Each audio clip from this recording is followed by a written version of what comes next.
ABC Listen. Podcasts, radio, news, music and more. I'm Alan Kohler and I want to take you straight to the source. Every Friday, I sit down with the people running companies, shaping industries and influencing the Australian economy to talk risk, power, profit, pressure, not just their success, but their strategy and what it means for the rest of us. Because that's business. Search, subscribe and stay ahead. Find That's Business with Alan Kohler on the ABC Business Daily feed, on ABC Listen or wherever you get your podcast.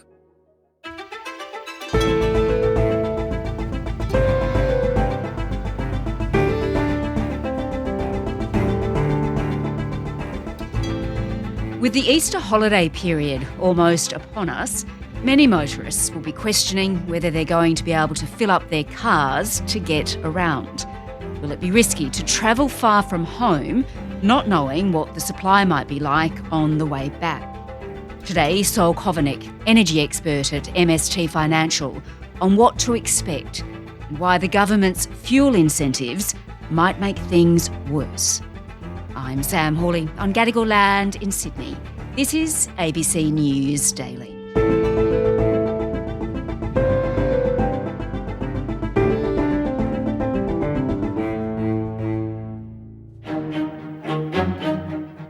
Hundreds of service stations around the country have run dry of fuel as people rush to fill their tanks, concerned about the prospect of the country running out of petrol and diesel. 164 petrol stations around New South Wales have run out of diesel, along with 55 in Queensland, 162 businesses in Victoria, 46 in South Australia and 6 in Western Australia. I stopped driving.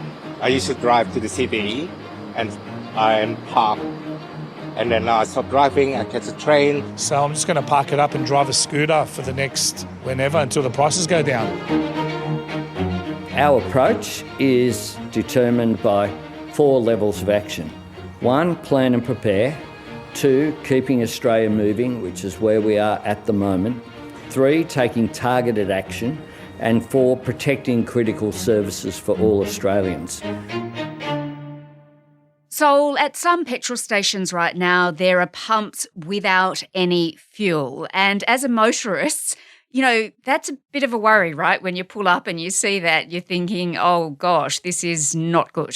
Well, that's right. And it's not just some of us trying to fill up for our daily needs, but we're seeing in particular diesel not being available in some rural areas to keep farms going and mines going and vital economic sectors.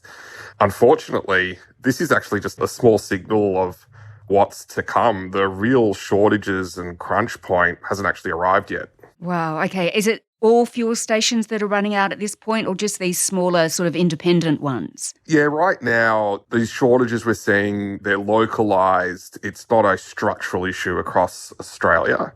The truth is that we're still running on the oil that came out of the Middle East before the Iran war started. Mm-hmm. So we're still receiving fuel supplies from oil that left the Strait of Hormuz before the war began in the end of February.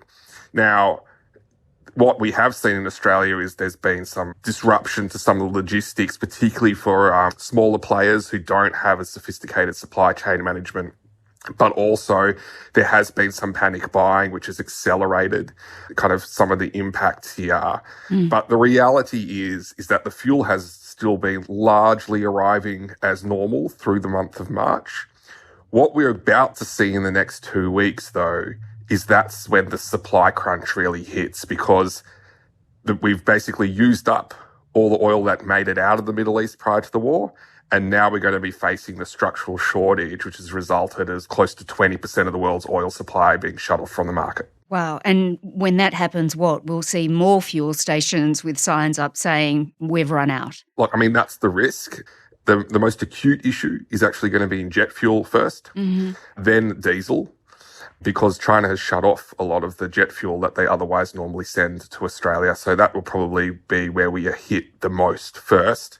But the longer this goes on, the more the impact's going to be. To give you a rough idea, the amount of oil that is currently out of the market is about the same level that oil demand dropped in 2020 in the year of COVID. So it implies a significant reduction in economic activity for as long as this oil stays off the market.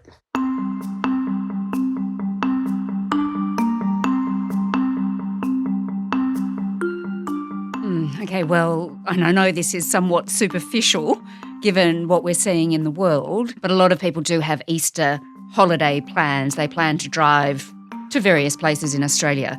I mean, should they just do that without a worry at this point? You're sort of saying the next 2 weeks seem to be kind of okay. Yeah, look, I think this will probably really hit us in about 2 weeks. I don't think we're going to get to the point where people will not be able to move around if they need to. I think people need to factor in they might have to pay a lot more for their fuel. Prices could still go up significantly more than they have. Wow. And so I think people should factor that into their thinking. And I think more generally, now's the time for Australians to really think about, do we really need to burn this fuel? There are really important parts of the Australian economy and vital services which do need it. And so this is just a time to, we don't want to see the government go down the path of forcing rationing of fuels. And if we can just collectively also just try and conserve a little bit, that will be helpful. I think you've seen, the signs from the Australian government. They've tried to really, I think in their public messaging, downplay the risk. They don't want to trigger panic and panic buying, which makes the situation worse. At the moment, there are distribution issues, but there is more fuel available today than there was prior to this war commencing. We certainly think that it's best at this point that we just really emphasise in the public communications, please buy as much fuel as you need, no more, no less. But behind the scenes, the alarm bells are ringing, right? And you're starting to already see some noise coming out of the government suggesting voluntary demand reduction measures, such as maybe working from home if you can and public transport.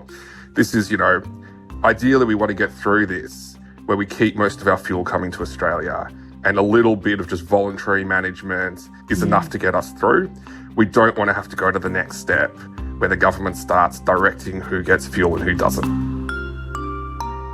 Voluntary is always a slight problem though, isn't it? So, I mean, how soon would the government need to bring in restrictions? Well, my hope and expectation is that the government is engaging with our trading partners, in particular South Korea, Singapore, Japan and China, to make sure that we remain a priority for fuels and so we don't have to end up going down that rationing path. So people can kind of understand.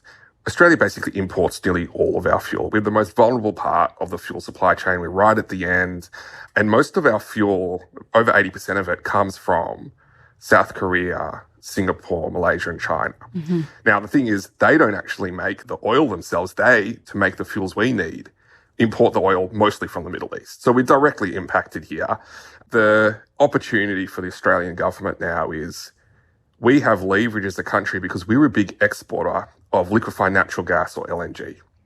And right now, as tight as the oil market is, the LNG market is even tighter. And these trading partners like South Korea and Singapore, they need our LNG as much or if not more than we need the fuel from them.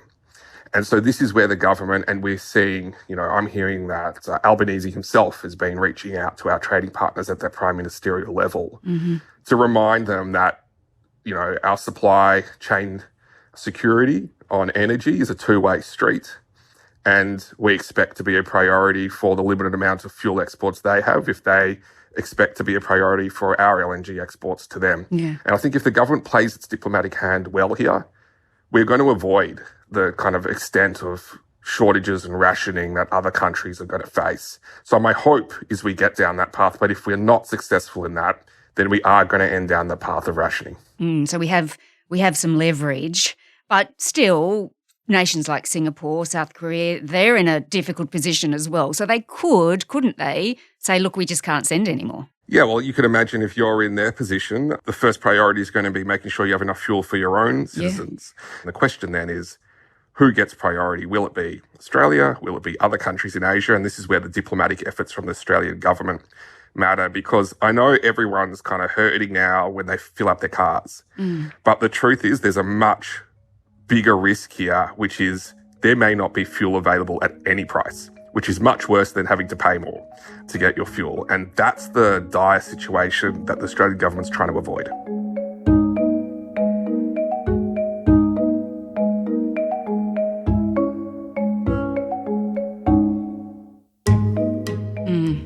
Well, Saul, as you mentioned, the cost of fuel is already very high. You think it could, continue to go up as long as this war continues? So it's not going to stabilise, is that what you're saying? How high could we see it go? You could easily see prices increase another 20 to 30%. You need to remember, even hypothetically, if there's a complete ceasefire and peace deal done tomorrow, right? There's still going to be several weeks before all the shut-in oil and gas production restarts, gets back to its normal levels again. So I think this crunch point that we're going to see later in this month is going to happen one way or another. The question is just how long it's going to last.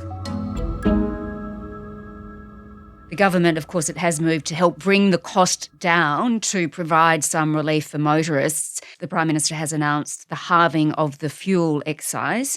Now, just remind me what that is and how much relief that will actually provide when you're at the Bowser. Yeah, well, it's a double-edged sword with this. So we saw the government do the same thing in 2022 in wake of the Russia-Ukraine war, and it knocks over 20 cents a litre off your petrol price.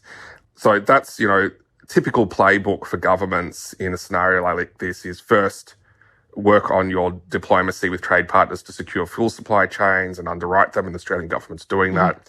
Second is to then look at demand management, and third is to shield your citizens from the full financial impact. Now, those are usually the order that you do things in. What we've seen from the government is they've gone through this to try and cut that tax on our fuel first. And the risk around that is, while it's going to provide some near-term relief, it also is going to result probably on balance in more demand for fuel, which is actually the opposite of what we want to achieve. And it's going to place some additional inflationary and budget pressures, and therefore we may have to see rising interest rates.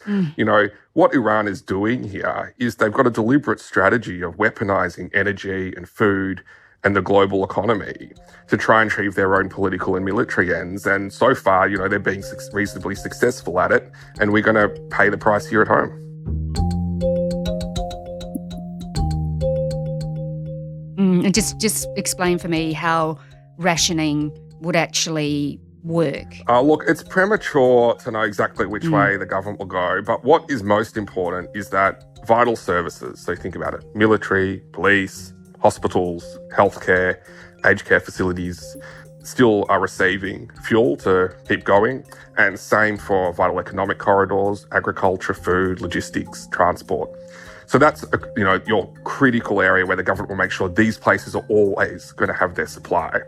And I don't think we'll get to the point where they will run out. And then you'll have some leftover beyond that. And the question is then, how is that distributed?